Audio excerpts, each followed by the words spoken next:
Right, guys, welcome back. This is the Above Average FPL podcast. My name's Adam, and as always, joined by Baker. How you doing this evening, mate?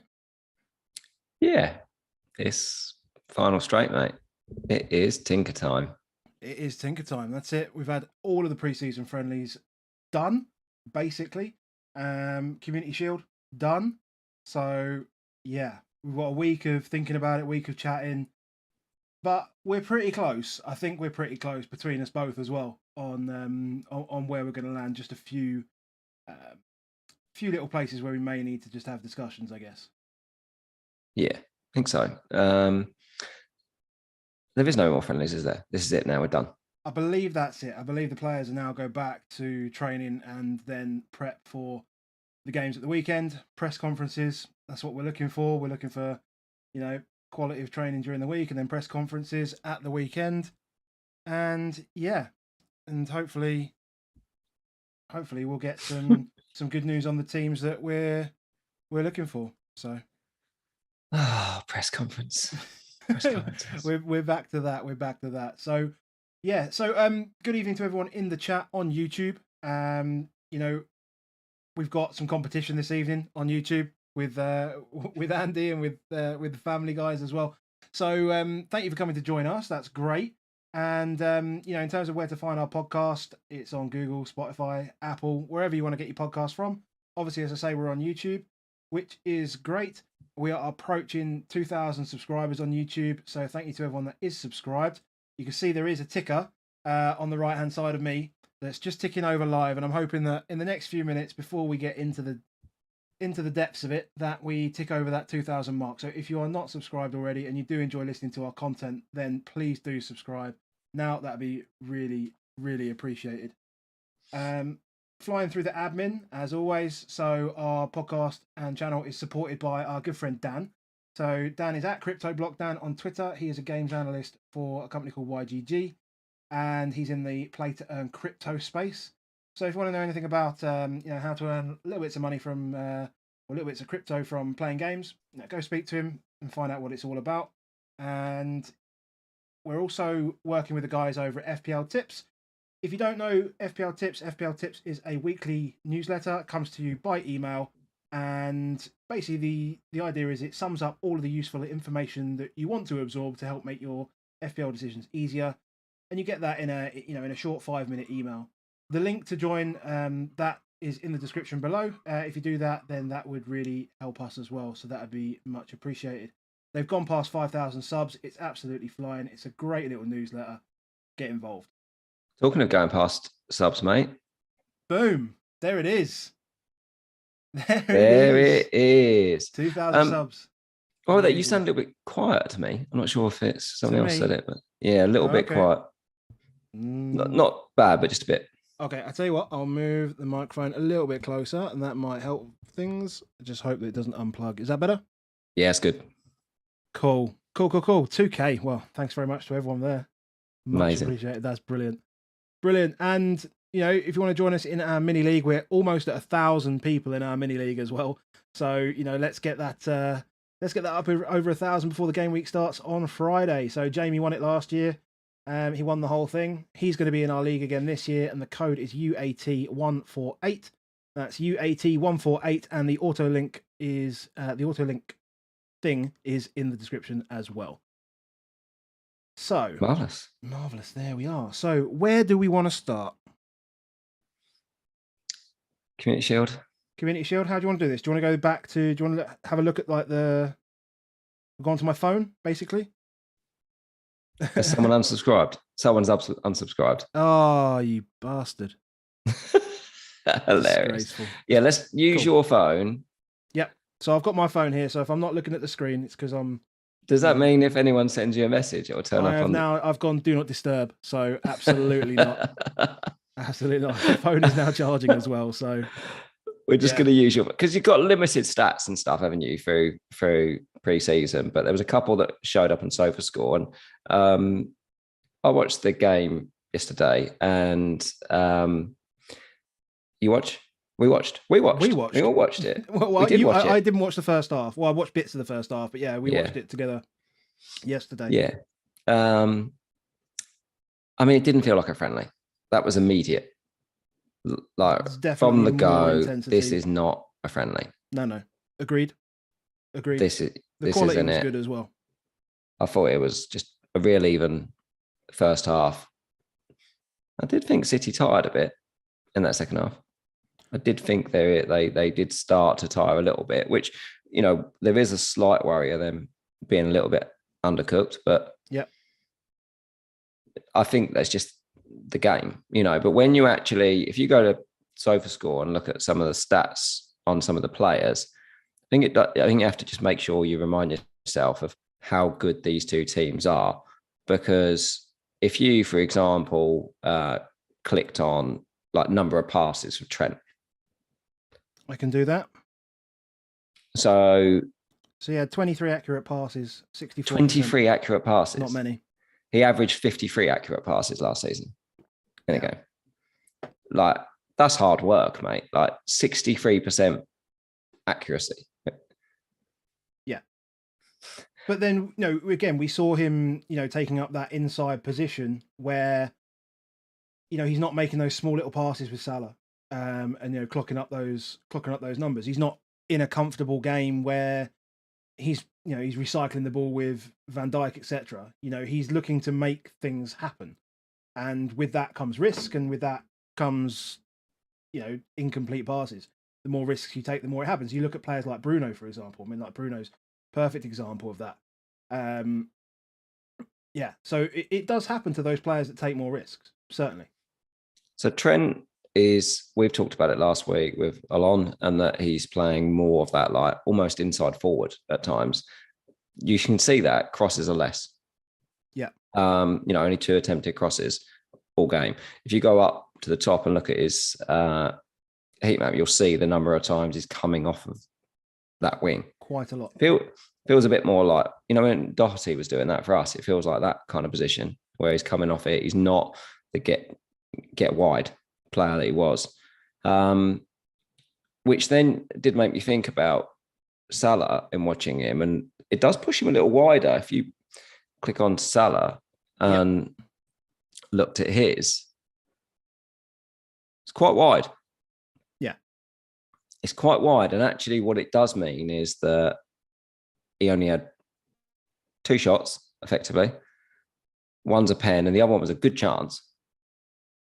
Good chance into the side net in the first half. But what he is doing more is, say that 30 passes, accuracy 93.8. What he is doing is he's making 4 crosses. Wasn't necessarily doing that one. He created a big chance. So what's happening, as we love to talk about it, his baseline is increasing. His baseline is increasing. Which means when he scores, his propensity to get to top bonus is much higher.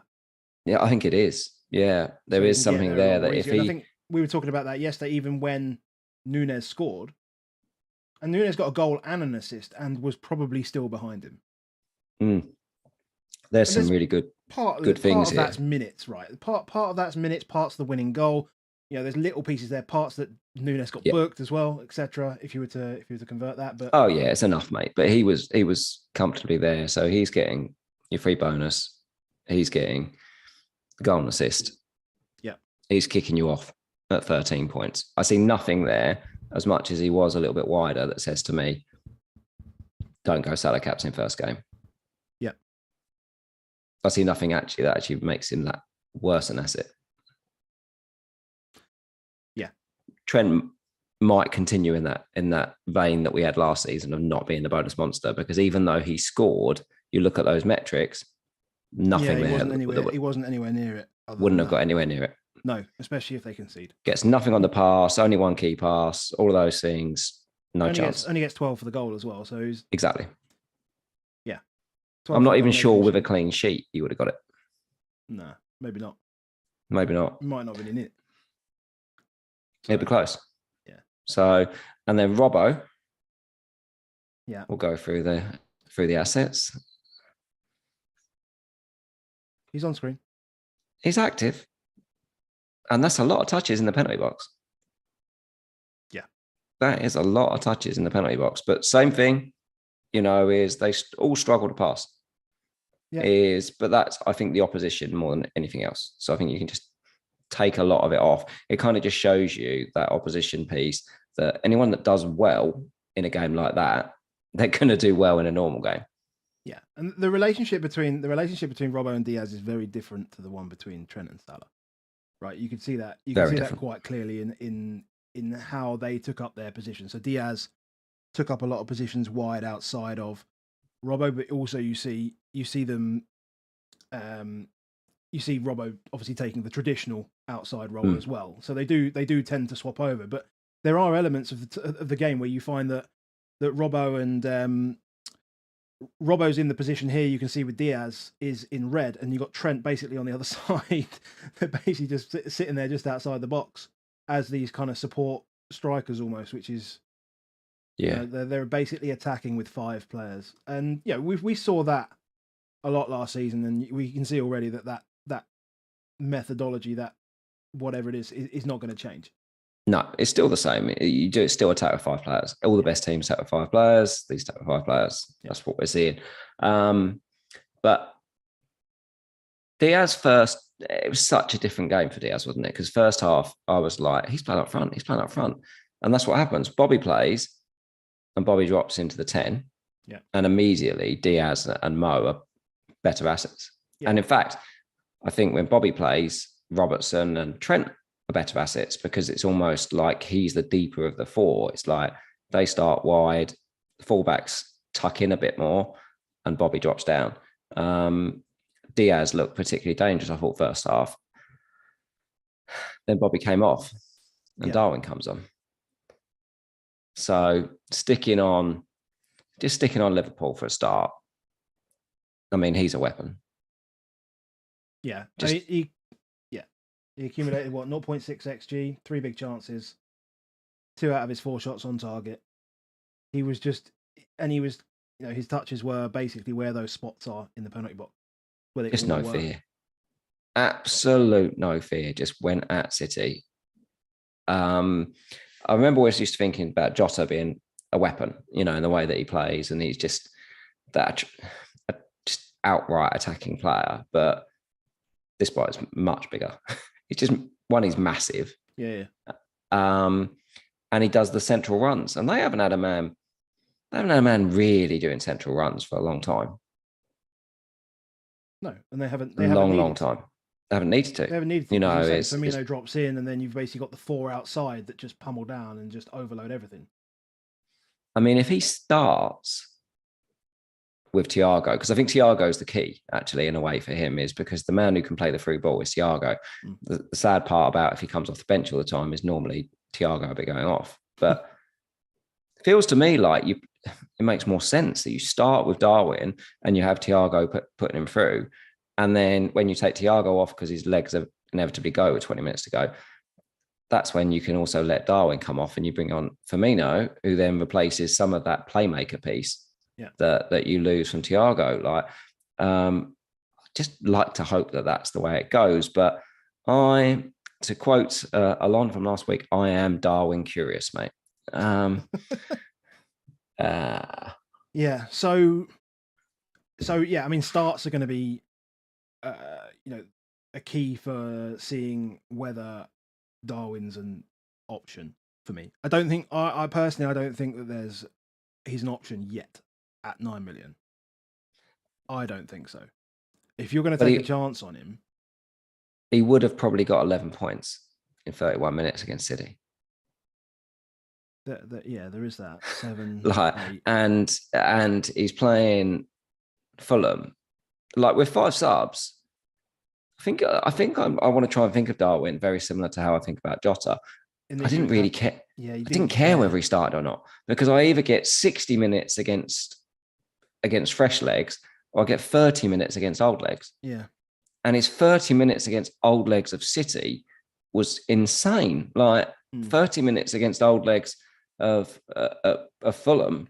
Wow. I mean, first game of the season. It was just a case of find him at that point. I mean, City's a game where, you'd be required to expend more energy in a game against City than anyone else. So not to say that Liverpool's legs were old legs or tired legs, whatever.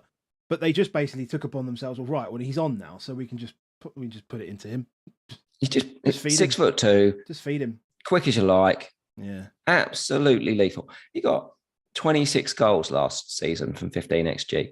Doesn't actually matter about the league that you're playing in at that point. If you get 26 goals from 15 XG, you're an elite finisher. Yeah. Like, it's just straight on it.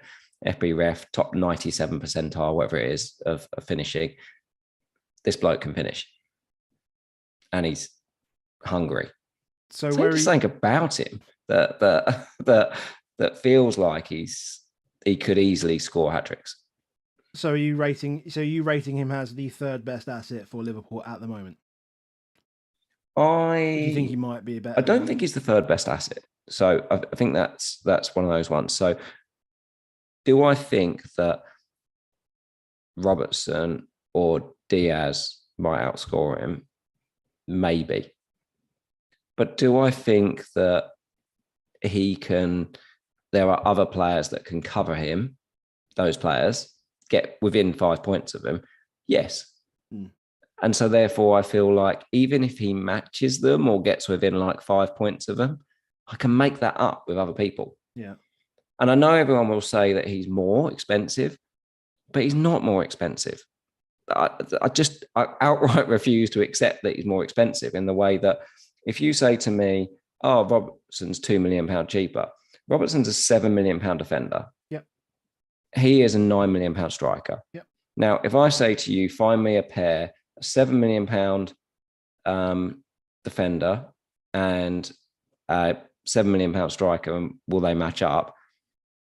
I don't think so. But if you give me a 5 million defender and a 9 million forward, I think we can do it. You're sort of looking at your Martial and Robertson, isn't it? Or Nunez and any of the 5 million midfielders, defenders. There's loads of them. Yeah. It can kind of work out a bit closer than I think it would be. So I never quite buy the old comparing it when it's position versus position. If there's a good striker that can bang, those are the ones that really hurt you. The ones that got hurt last season were the ones that did not have Antonio. The ones that got hurt the season before were the ones that didn't have Kane. Yep. Like, when those strikers go, you got to have them. And he could be someone that goes. And I'm like, if he doesn't, 9 million's a load you can come down from. You can kind of go anywhere with it. Yeah, you can. You can, because you can either drop to a striker that's doing something, or you can just take 4.5 million in the bank and put it elsewhere, which is basically any defender you want. Yeah. And or pretty much any midfielder that you want, basically. Exactly. We're not going to get them all right. You can get to Sterling, for example, quite easily, or a Bruno if they pop off at the start of the season. And there's some of the 5.5 anyway. Yeah. Some of the, should we say, smaller teams, but Brentford, Leeds, Brighton, all those ones start to get a bit better, their fixtures, from about game week 3. So I'm like, I think there'll be someone value that comes out of that. And if it doesn't work, I might not be able to stay with him. You know, I can go somewhere else. But we've got the OR1. Still OR1. We're not counting ourselves all as OR1. No. So, James asking us. Minutes and starts. I mean, I think you've said it already. I mean, I guess it's not a big issue if he doesn't start, because his impact in 30 is just as good as his impact potentially in 60. It's not like, again, go back to what Alon says, though. We know nothing, really. We know very little at the moment. We have to wait. But yeah, that's you can punt. You can punt on him. I think it's a punt if you go there. Oh, it's a punt. Yeah. There's no even. But I think if you're going anywhere near a second, third striker that is not Jesus or Haaland, Kane, I feel like it's a punt anyway. So, okay, right. Should we talk about City at all? Yeah. So let's just because we'll clear those up. Are we both off of Luis Diaz right now? I've never been on him, so yeah. Yes. Okay, we'll go that different one. Yeah. Yeah, I think the general order for most people is going to be Robertson first, and then go from there. One thing I would say is I don't think you need to play the convenience card and just stay with Diaz because he's 8 million. Get the best one, because these are the best two teams. Getting the right players is really important. Yep. Big man? City, the big man. I mean, what was it? Like 1.6 XG or something? Which is a lot. Against Liverpool. Yeah. 2 big chances, both missed. Like one huge chance as well. Yeah. And I'm assuming the other big chance was the one where he stuck his legs out, which he probably should have just headed. I'm assuming that was the other one. Yeah. So 100%. I don't know why people would have come off of him. Yeah. I don't understand it. Like, I've been being quite pedantic about this for ages and saying you start when the game opens with Kane because you know what you're getting from Kane. And then you wait for the moment that you think, I can't resist Haaland any longer. Yeah. And that was either going to be the Community Shield or it could be game week 1, but it's going to happen at some point. Like, it's never not going to happen. At some point, we're all going to need him. It's just when. Yeah. I felt like he did enough to make, for the first time since the game's opened, to think, do I really want to bank in that transfer? I mean, I'm still happy to. Yeah. I'm still happy to because I just don't. The way my team's set up at the moment is I don't have a City player in for game week 2 apart from Cancelo, right? So, am I really going to sit here and not have a City player that against Bournemouth? It just doesn't make sense. And if I have to book a transfer in to get Haaland in, then fine, right? I'd rather book a transfer and have Haaland against City than not.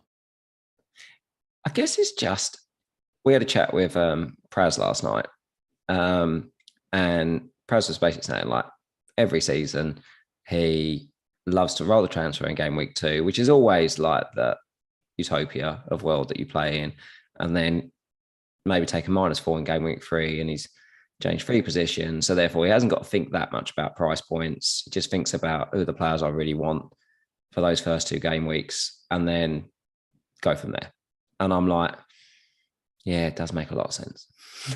and then you're like, well, as soon as I then bank that transfer or put that transfer into play, I'm chasing everybody else for game week 2, and then I'm behind them for game week 3. Yeah, we're behind.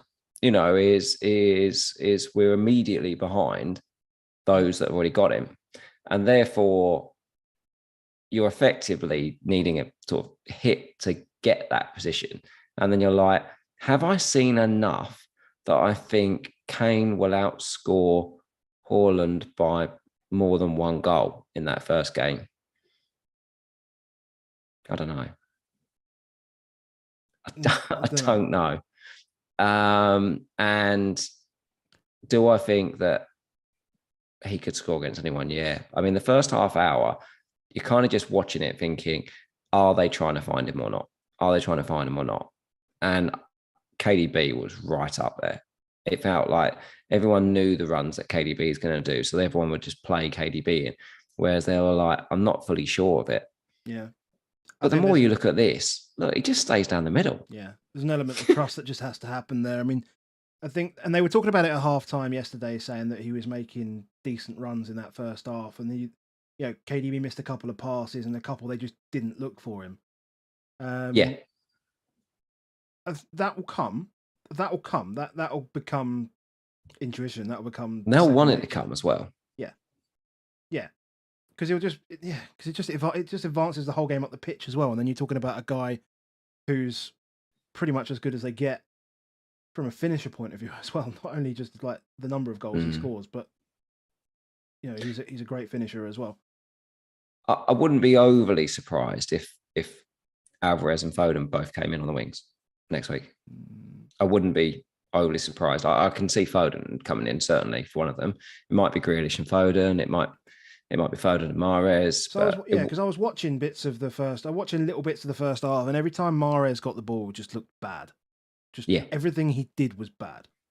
Everything Grealish did was average. He just tended to recycle it quite a lot.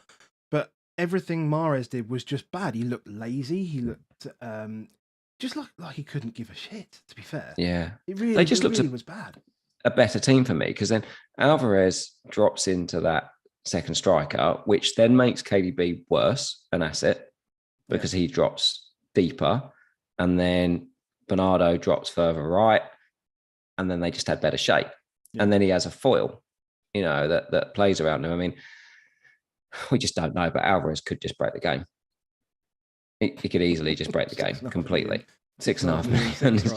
It's just madness. But Foden he was sharp when he came on. For a guy that's not played at all, you could just see it immediately. He was fun. I mean, he worked so hard for that goal. Yeah. To take the shot and then still get the ball back again. Yeah. Yes. Yeah. He was good. He was good. And I saw a number of times that Pep was sort of moaning about the fact that they weren't playing the crossfield balls when they were open. And it did make me think, well, your reason you're not playing them in your first half is because De Bruyne's up top. If De Bruyne's deeper, he plays those crossfield balls all day long. Yeah. And I don't know. I can see him pushing him back a little bit. Yeah. It's a tough gig, I think.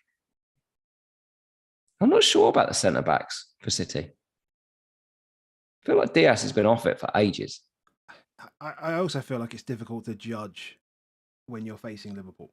Like, a fresher Liverpool. Fresh Liverpool. You look at the fixtures that they've got coming up, and then you go, well, does it make sense that you basically write off a defence that has the lowest XG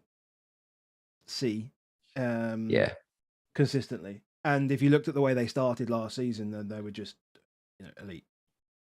Just ridiculous how quickly they started from a defensive point of view, and that's part of the reason. And not to say that I'm off Diaz or anything like that. I just feel like if you can get in there cheaper, because I don't feel like their defenders are going to give you any more attacking output than Cancelo will. Right?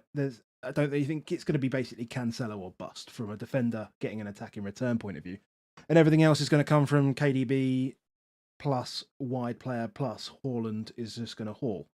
So Ake at 5.0 though, if you flick on to Ake on the lineups and just check where Ake touched the ball, there's a lot of penalty box touches being aimed at Ake. 5.0.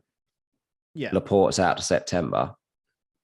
Yeah, so he's cheaper than Ederson. Yeah, he is. Yeah. The problem is there's so many defenders that we want.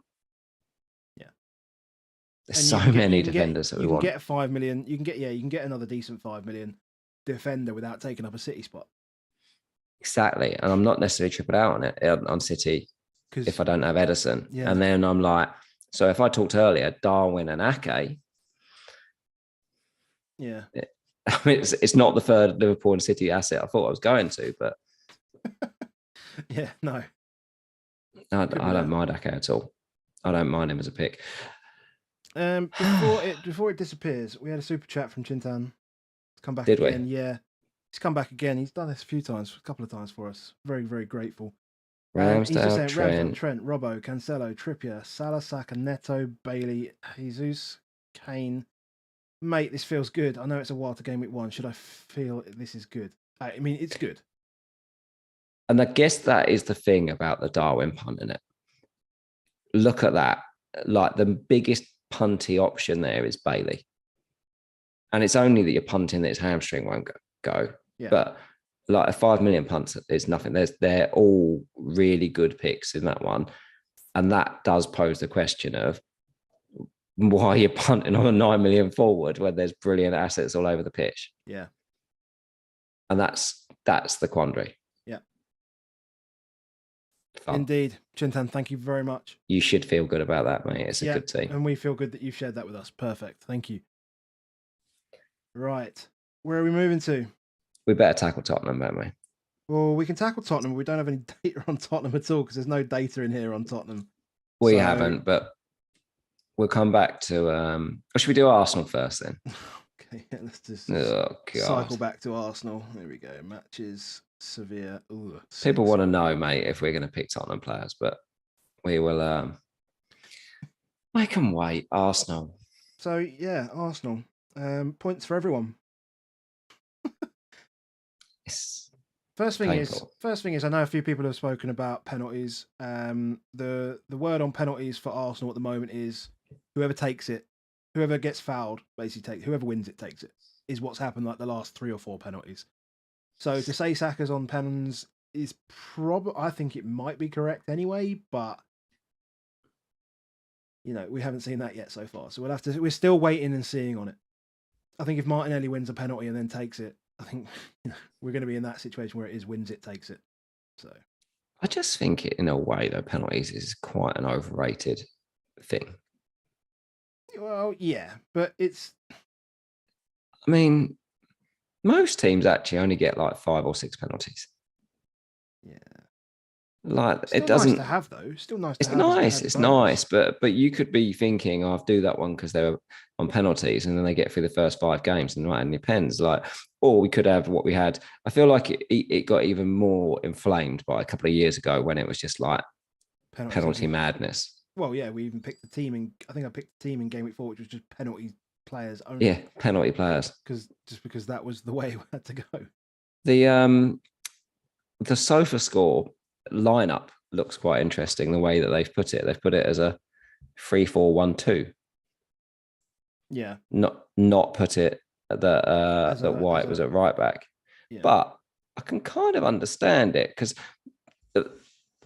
one of the things in our bonus pod we talked about was Zinchenko, wasn't it? And could he be the bonus point magnet? They are playing. Arteta is just trying to play like Pep. Yeah. That's what he's trying to do. He's just trying to be City of a couple of years ago and do the things that they do. So whether it's White that's playing that right role, whether it ends up being Tomiyasu, it'll do the same stuff. And that's the outside defenders. I'm not going to call them fullbacks or wing backs. I'll call them outside defenders. Will basically come in and be midfielders. That's what they get. That their aim is to tuck in and hold. Where they'll touch the ball will be very narrow on the inside. Good platform. You then have Partey at the base, and then Xhaka and Odegaard are doing the channels. Now that does mean Zinchenko could play that left channel. Mm-hmm. I think that's why they want that versatility, because if Xhaka was out, he would be the perfect man to play it, because it's almost decoy runs down that inside channel, outside 8s, and it means that then the front 3 can just have fun. Yeah. They can go where they like. But if there's one place they haven't got any width at all, it's that right side. So what that does mean is that, so from Xhaka's perspective, he's actually the man that's further forward on the left-hand side, not Zinchenko. And I'm like, well, I don't want Xhaka, and therefore I probably don't want Xhaka either. Look at the amount of touch is in the penalty area. He's playing through that narrow inside 8. You can see it on that left-hand side. Then if you go to Saka, because he doesn't get the support that Xhaka does with Zinchenko, Saka is having to be quite wide. Yeah. The good part about him being wide is that there was often a massive overload of players to the left, and then they switch it almost like rugby style, where you see him, they're playing all down the left, and then they can just bang it out and he's completely open. And those ones where he comes in the box, and basically how he ends up with the penalty is that he's able to get free, Odegaard plays the ball over, and he's in. So I don't worry about that being on the right. We didn't worry about Mo Salah earlier, and it's basically the same heat map. Yeah. And they both got penalties, potentially. Yeah. And he got 2 goals. Now, you can say, one of the goals was a penalty and the other one was a rebound, but the rebound came out of brilliant pressing. That's what Arteta wants. He's got a really good presser up top. Martinelli's a good presser. They were really clever how they did it. Can't argue with them.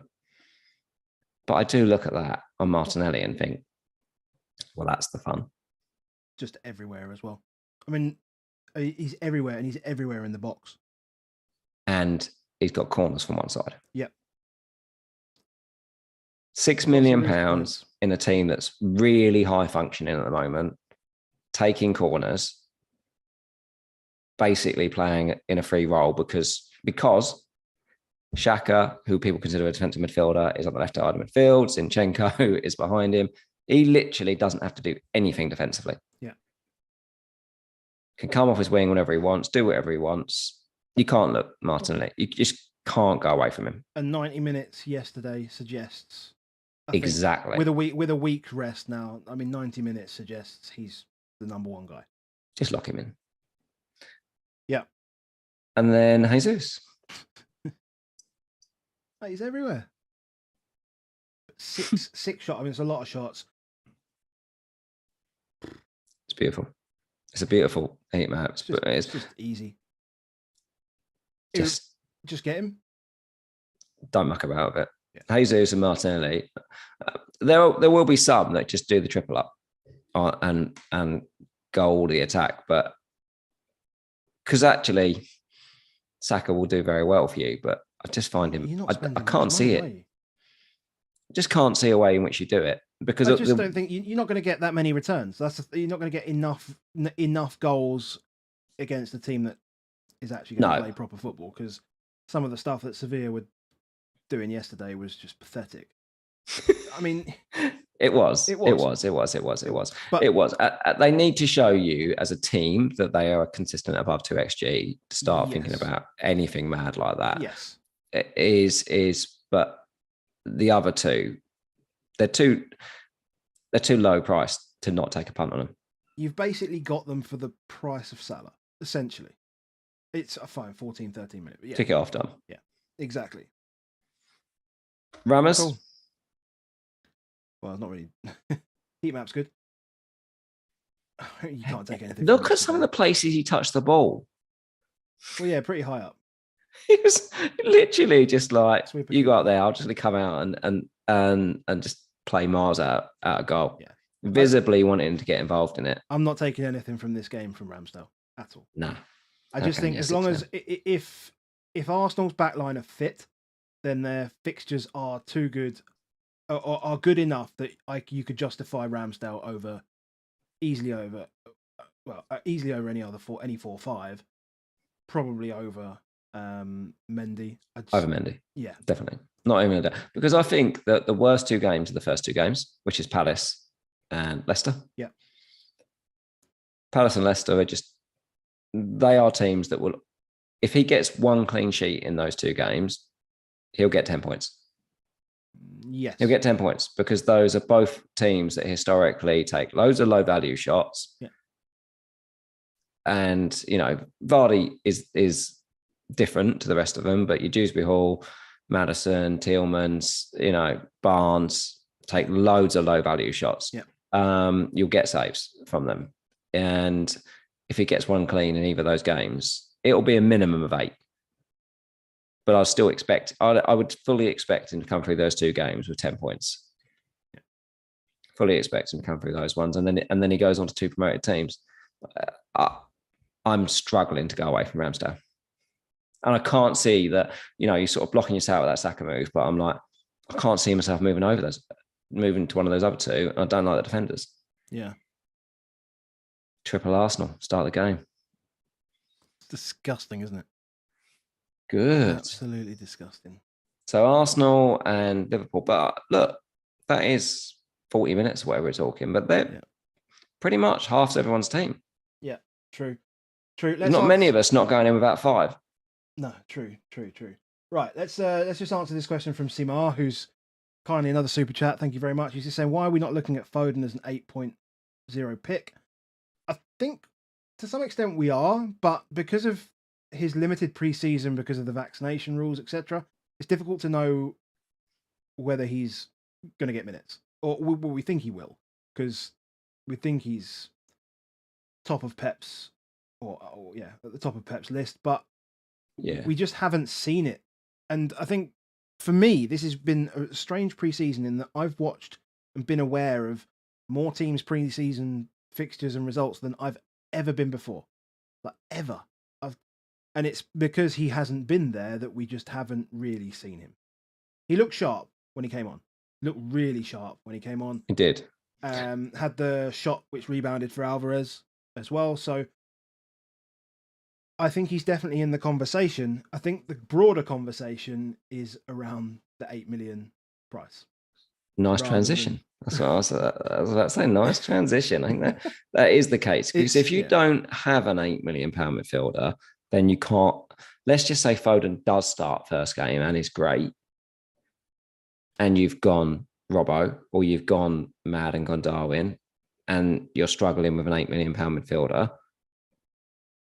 Yeah, that's still the worry.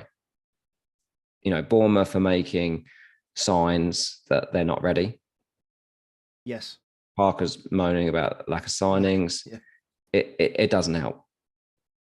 It doesn't help my fear at all. It feels early. It feels early for mind games. I mean, I can't expect mind games from a Bournemouth manager, could you? And he was particularly poor last time. But I don't think you can go in with Saka, because I just think you want the other two.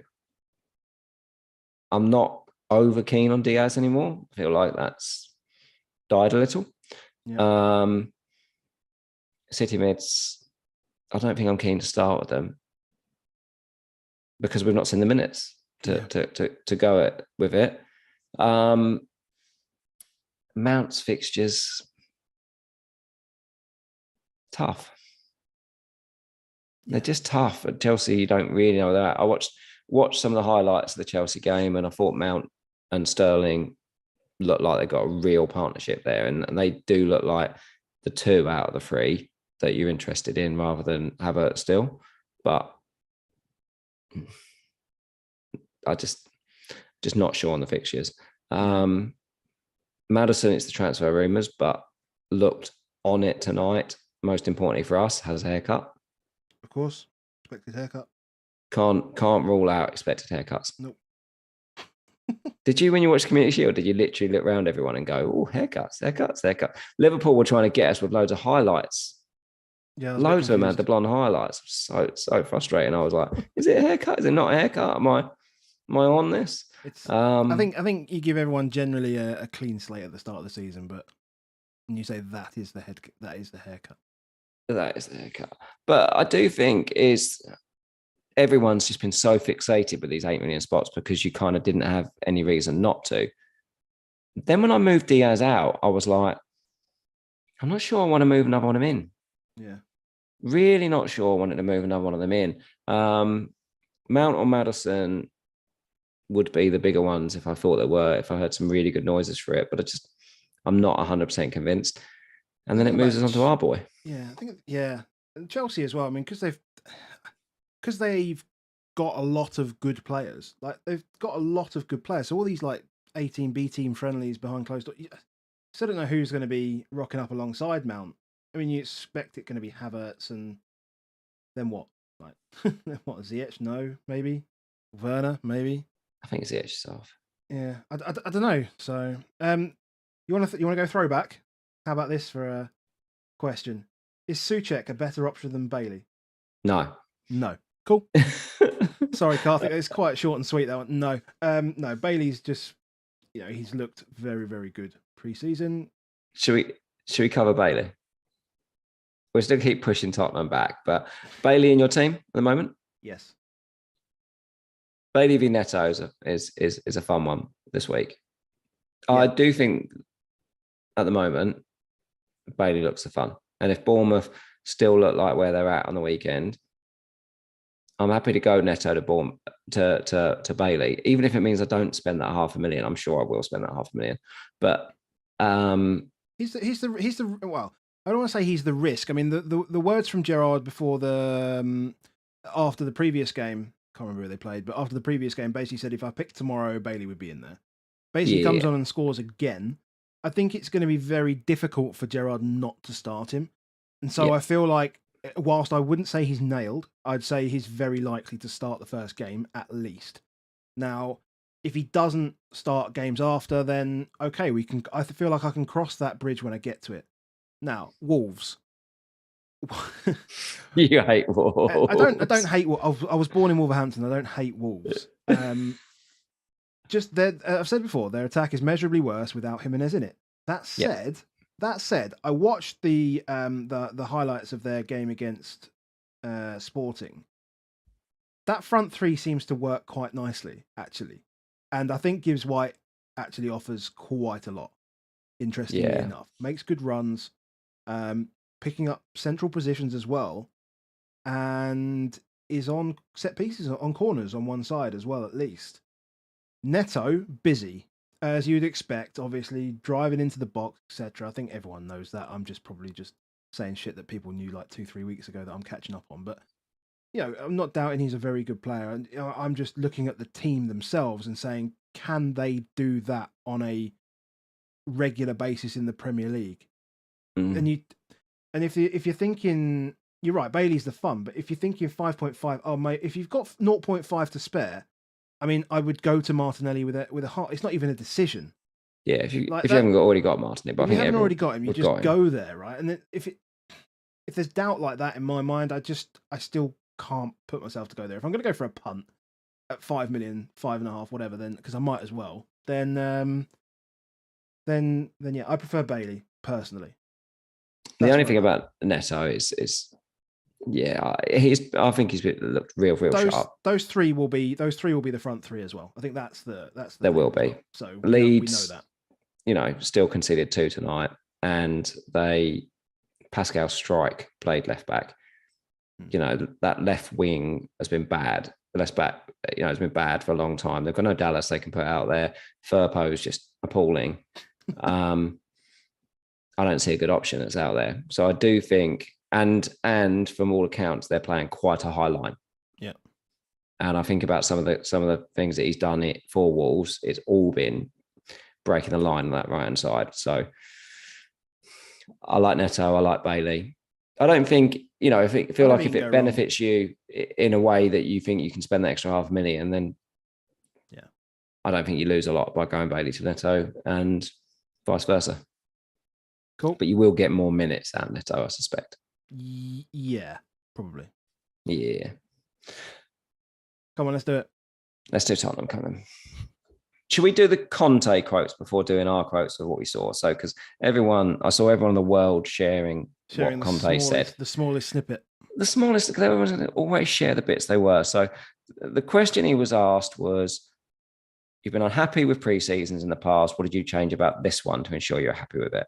First of all, the most important thing is that all the players, except Oliver Skip, have trained well. In this moment, we have 2 players, Perisic and Doherty, that they have to continue to work and reach the peak of fitness, because after a long injury, they are struggling a lot. Firstly, I'll probably just say the word is, I don't think he uses the word struggling like we would use them as struggling. That like struggling for us is like he's hobbling up and down the stairs. He's not quite sure whether he's going to make He's like, you just can't absolutely nail it for that long. But you're like, he still played Doc for 67 minutes and he still played Perisic for 75 minutes, which is longer than we expected either of them to play. True. Today it was positive to give them a lot of time to play again for Matthew and Ivan. Same with Basuma. Basuma's probably, if anything, a bit behind. Lenglet played very well in the second half. I feel like that makes Perisic even a better option because you've got a ball playing left back or left centre back. Davies is just about back, so I don't think Sanchez keeps that role. He went back to say, how important was it getting out Ivan Perisic in personally for you? He's an important player because he's really good. No one sniffed that out, do they? Yeah. No one just sniffs out. He's an important player because he's really good. No, they want the bit that's going to cause a bit of controversy. He moves forward. He's good in 1v1s, and he can use both feet. And he was a winger. And he was before a winger, which is why he's good in 1v1. Yeah. But he has to continue to work because at the moment he's not the Ivan Perisic I know. That is normal though, and I'm happy because he reduced the time to recover from his injury. So he's ahead of schedule. He's important. He's really good. He's got all the things that he wants from his player. But, we need to give time for these players to be really fit. the bad line, I feel like, is at the end where he says it will be very important for us to basically get Doherty and Perisic on the field. But then we have Sessegnon. That is a guarantee. So he's like, I don't worry about Sessegnon. I rate him enough to play him. All good. Emerson is good. That's him just not shitting on his own players. There is the new player, Spence. I love it. Like he doesn't even know he is. There's a new player, Spence. He's a guy who has to work a lot, you know. So for me, I don't see a world in which Doherty probably doesn't play. Agreed. But Perisic and Doherty, just if you haven't, I just wonder. Go watch the highlights, mate. Like, yeah, and just see the positions that they were taking up. Like, genuinely ridiculous. We were talking about Trent and Robbo, right? We were talking about Trent and Robbo. Just imagine those positions that Trent and Robbo were in, and then just add 10 yards close to the goal. Like, just do that. That's where they were. And they were looking for each other as well. Like, they were just turning up inside the box. They were absurd. They were ahead of Son and Kane regularly. Just anybody that knows Perisic is 30% owned. Just go watch those highlights and then imagine he's playing Southampton, who have played 3 at the back every single game this season in pre-season friendly. Yeah. Wing-backs are gold in that position. Absolute gold is in that position because they can't defend it. They haven't got the players to defend it. They're going to be taken up those back 3 by the forward 3 of Spurs. Yeah, I feel they'll sit in. Yeah, I think it's fun. It's going to take something ridiculous for me to not have Perisic in that team. Yeah, it's okay. So Conte says he's recovering. He's still recovering to be the peak physical fitness. Do you think if he's not peak, that he won't start him? He'll start him. Like if he wasn't peak, he'd have taken him off at half time because that's what we expected him to do. Well, yeah, there is that as well. Yeah, there is that. The stuff he did, the others can't do. I mean, yeah, his technical ability is beyond any left-sided player that I know in the league. Yeah, and it's as simple as that. The only waiver for me is that we didn't score. We didn't score, and it was tough. The weather was not kind to play football in. It was hard work. It was a Mourinho team. Blah blah blah blah. But the only thing I did think was the front 3 plus then the other 2. You suddenly had 5 men in the box all the time, and there was times where you just needed a bit more width. Yeah, needed a bit more width. Needed a bit more discipline. And I did think to myself, maybe you play one of the 2 more often. You know, as you go with a Sessegnon and a Doherty, or you go with a Perisic and a Royal. Yeah, I was wondering that a little bit myself yesterday, thinking that, because that then means that the front 4 become Perisic, Son, Kane, Kulusevski, with Royale essentially just as a support function. As with Langley. Yes, exactly, which might work in balance.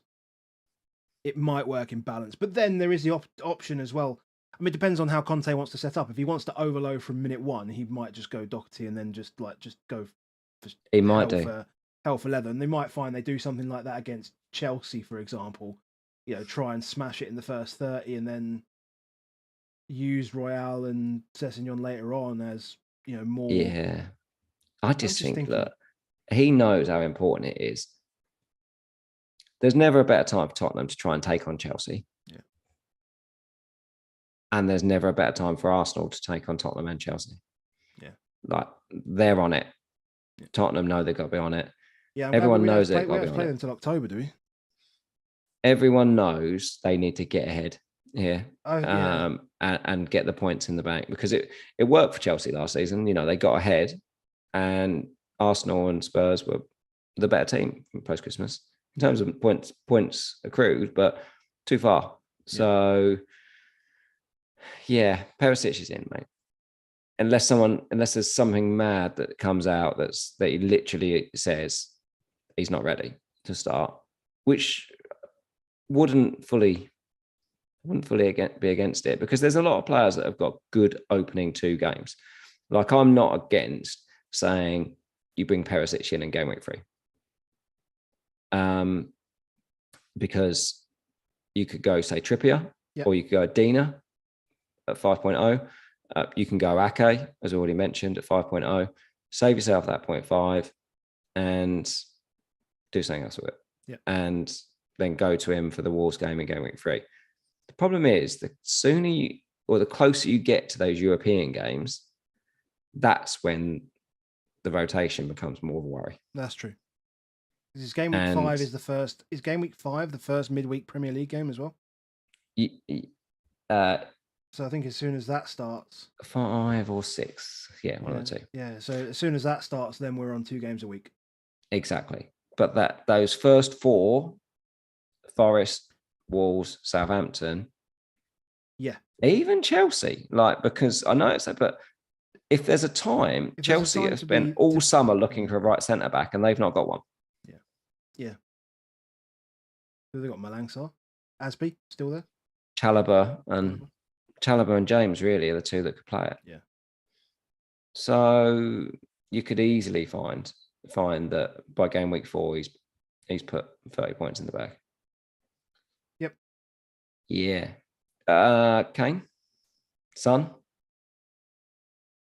I mean, I've got no issues with them not scoring against Roma. Mourinho teams are notoriously defensive.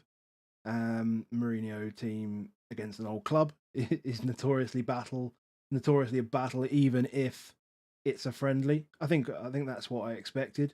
Expect it to be very, very difficult for them. They've done enough throughout pre-season to say to me that they're ready, they're fit. I'm obviously throwing in massive Tottenham bias onto top of that as well. But just caveat that is that I'm confident that we'll start the season well, and I believe that will obviously involve Kane and Son from goals, assists, returns, FPL, whatever you want to call it. To be honest, are you considering Son at all? Son, no.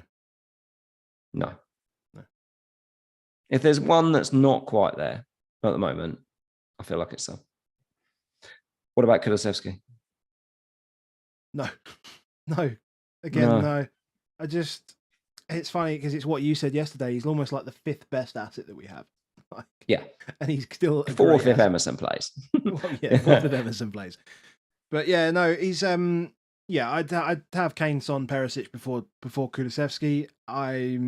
Structure-wise, I'm not looking at an 8 million midfielder, so I'm not overly concerned with not having him. That doesn't mean I don't think he's going to score points, and I think he will score points, but it doesn't worry me because I feel like when he scores points, it's going to involve Kane or Perisic. Hopefully not so much Son, but just from an FPL perspective, from a Tottenham perspective, I don't care. But it doesn't worry me because I think I've got enough in midfield anyway. You're still on Kane at the moment? Yep. I'm still on Kane at the moment. Mate, our teams are basically the same. We'll look at them now. Let's do that, boys. Let's do that. So I'll flash my draft up. Let's just get that right. I'll flash my draft up and then I'll show Baker's as well. And I'll just flick between the 2 just for a second. So just quickly flicking between the 2. Anyone watching can see that they are vastly different. And when I say different, like they're not different at all. Like, I love that somehow we've put them in the same position, but I have deliberately... You've not noticed I'm using FPL team, so shout out to Peter. FPL team, I put them in here as well. So I only had to change the ones that were different, right? So it really does show, though, that... Yeah, so for those on audio, we've got 7 the same at the moment.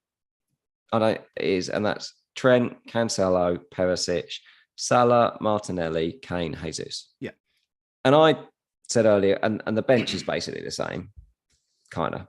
4.0 keeper, and then Andreas Williams da Silva. We've got them both. Yeah. We've got them all. Yeah. And we're both playing 4-3-3 at the moment. Yeah. But I don't think the 4-3-3 matters. What I think matters is those 7, which basically 75 million quid of our balance. Or those 7 plus the bench is about 75 million quid. Yes. We then have 25 million for our keeper and then 3 other positions. Yeah. And that could be 2 midfielders and a defender. It could be 2 defenders and a mid or a striker. It could be a number of different ways you can do it. But it's kind of, for me, is looking at what do I do with that 25 million. And for me at the moment, it's Ramsdale, Trippier, Neto, Darwin. So I've got the forward. And for you, it's Ederson, Robertson, Bailey, Martial. Yeah. So I've got the balance. I mean, there's no bad players there, is there? No. So I've gone the defender, basically.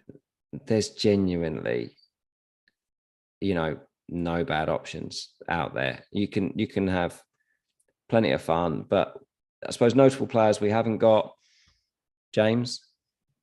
Any Chelsea. Yeah. James Chilwell. No. We've got no Haaland as it stands. No. Although, I'm transfer booked. Fine. And we've got no £8 million midfielder. Correct. I'm just thinking about my transfer booked, and I didn't book a transfer 2 years ago when this happened. But do you remember when we lost? Did we lose or did we draw to Everton day one? We lost to Everton, didn't we? That's exactly right. We lost 1-0 to Calvert-Lewin, Everton. Yeah, Calvert-Lewin, Everton. Sold Kane next week. And 4 assists. Then got 4 assists against... Who was it against? Southampton. Oh, yeah. Yeah. He got 4 assists and then considered to get about 80 points in the next 5 6 games. Say Kane and Son finished with 180 points between them after 10 games or something stupid like that. Yeah. Yeah, and our mate was like 500th in the world. That's one of the other stupid things about banking transfers, isn't it? Is it's almost sometimes better to not have them, like just at all, rather than you have to go, oh God, now I've got to do it. Because the thing with Perisic and the thing with Kane is you're never bringing them in for game week 2. No. You're never going the other way. No. And so I feel like with Perisic, I'm like, I think I'd rather just have it, whether I'm worried about it or not, because I feel like I'm going to want him at some point. But I feel that same way about Haaland. Well, I just look at him and like, I'm going to want him at some point. Yeah, I can't see myself going into game week 2 without a City asset. I mean, Salah's a perfectly good captainable asset against Palace. And without the £8 million fielder, it's like, what do you do? And I just don't know that Cancelo was right back. Yeah, but I don't think you're going to get lucky as you did last time when he went right back. Of course not. Well, if they sign Cucurella, maybe, but no. And that's the problem. Like with Laporte out, I think he stays left. And I don't see the 18-point hauls in him at left back that I see at right back. I still think he's just non-negotiable for me. Yeah. But yeah, it's a tough one. I just think we're not locked. I think a lot of us are saying, what are we going to do? How are we going to do it? These 4 to the right, I think, are the ones where we're still just going to go Tinkertown. I feel like we're relatively locked in because I don't mind the Kane one, whether you go Kane or Haaland, they're the same price. You haven't got a lot to think about. It's just press the button one or another. But the other ones, when you start pressing the buttons, you've got to start pressing more buttons. Yeah. Like my one on Robertson, it's not just as easy as I'll go down a little bit. Because I think if I didn't go Darwin now, I'm not sure it's Martial. That Sancho out and Ronaldo stuff. Although even then, mate he played half a game, then pissed off. Yeah, exactly. Exactly. He was out the ground before the end of the game. But that doesn't. I can't see how he starts him. And United didn't. Did they score yesterday? I can't remember if they scored. They didn't. They did have Atletico. Like no one scores against exactly, Atletico. And they had chances though. I mean, they had chances. Martial could have had a couple, and they in the all first went half. to Martial. Yeah. So he's still. So we're sitting here like, oh, we. I mean, of course, we're sitting here saying, no, we have to get Haaland because he's getting the chances. Oh, Darwin, he's sucking the chances in. Martial, fuck him off. But he's getting the chances. So there's a lot of red in your team, mate. Are you wearing a red top? No, it's purple, mate. It's purple. Don't you dare. Don't you dare. I can't believe you've gone there. I need better lighting. I need better lighting because this is purple as hell. Where's the... You bastard. I love how defensive you got over this. Unbelievable. Look at that. That is purple. So purple. Okay. I'll give you it. Thank you. Not having that. West Ham colours. Yeah. Perfect. Claret. Prick. Mine's no better. We're just full of red. Look at our teams. Disgraceful. I've got the fixtures now, actually. I've managed to find the fixtures. So Lego Mane, cheers. So for those. So yeah, I mean, yeah. Because who else are you going to transfer in game week 2? Honestly, unless there's an injury. Exactly. Like the only transfer you're going to make really is that Haaland Kane one. Exactly. And if there is an injury, then I'll deal with the injury. That's fine. I can do that. It happens. I just get the feeling that if you go Martial and Kane, I can see it now that you're going to go to fucking Alvarez, from Martial to Alvarez in game week 2 and captain him. I can just see it happening. That could be fun, you know. See? How many minutes would he have to get for me to make that? For me to consider that. Don't do it. There's not really like it's the game week 2 fixtures. You're like, I'll do a game week 2 next week. The players that I can see people chasing. I can see people chasing Bailey in game week 2 if they've already got there because you can just see it, can't you? They going home to Everton after playing Bournemouth. Yeah. He could be your early bandwagons. Neto could be because then home to Fulham. Yeah. So those with Neto and Bailey, I don't hate it. I've seen a few. They've got both and they're benching one. Like they've got Bailey on the bench. Oh, that's a tough gig. I mean, you're asking for bench points anyway with Andreas Williams and whoever else you've got, whether that be Greenwood. Well, probably not Greenwood, but like De Silva may start. It looks like. Yeah. But you're looking at bench points. Bench points are going to happen this season. People are going to be sitting on lots of points on the bench. I mean, I would say just don't worry about that. That's what the bench is for, just in case. So Pereira could be even better because Harry Wilson's got a problem tonight. Might need an operation or something, but it looks like it doesn't look good by the sounds of things. So suddenly he's on all set pieces. Yeah, I mean that could be. Yeah, yes, exactly. I mean that could be bad for Fulham generally, but that is bad. Yeah, no, 18 assists, whatever he got. Yeah. So that's bad. Darwin. We should wrap it up soon. I'm just thinking hour and 10 minutes. But there's so much fun to deliberate. I'm not settled on the third Liverpool. I'm not settled. First time I openly say I'm not settled on Kane v Haaland. I'm pretty settled on the rest, I think. You're going to have Praz in your ear all week, aren't you? Like, it's got to be Haaland. It's got to be Haaland, maybe. I mean, ownership's just to finish it up, has Jesus made 70%? Don't know. Hold on. It's not far off, mate, now. 69.4. What? I see 65.3. Where are you seeing that? Update it, mate. Refresh it. Jesus Christ. Clearly not closing the app enough. 69.4.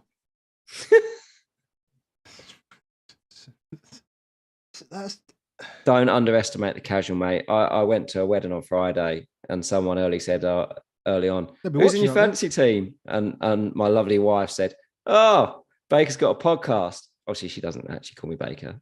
Yeah. And that was it. So there's questions, but they didn't have a lot wrong, mate. There's not a lot of people with a lot wrong. No, they won't make that, and they'll all be on Jesus, Salah, Haaland. James at 40%. James. Mendy at 22%. Yeah. Chelsea are already 62% owned in defence. Perfect. Look forward to Perfect. that. Look forward to that Calvert-Lewin goal. Desperate for it.